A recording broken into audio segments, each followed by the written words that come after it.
Gayo akalarga kuch-quvvat bersin, shunday tinmayapti. Shunday chalayotishda tinmayapti, svetoforga qaralmayapti. Yo'l tirbandligini oldini olish maqsadida gayo akalarimiz tinmay ish faoliyatlarini olib borishyapti.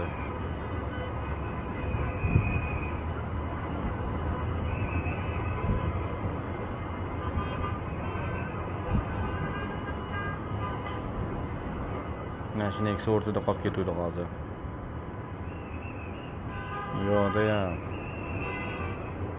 2, 3, 4 gayo akalar. Ishlarga rivoj, Xudo quvvat bersin.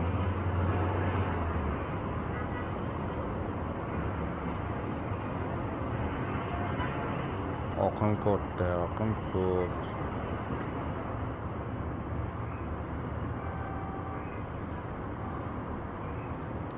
Maddiylar. Gayo akalarimizga omad, yaxshi niyatlarga Alloh o'zi yetkazsin. To'g'rimi? Guruch ko'rmaysiz bo'lmaydi. Yaxshi niyatlilarga biz ham yaxshi niyatdamiz, Xudo xolasa. Sog' bo'lasizlar.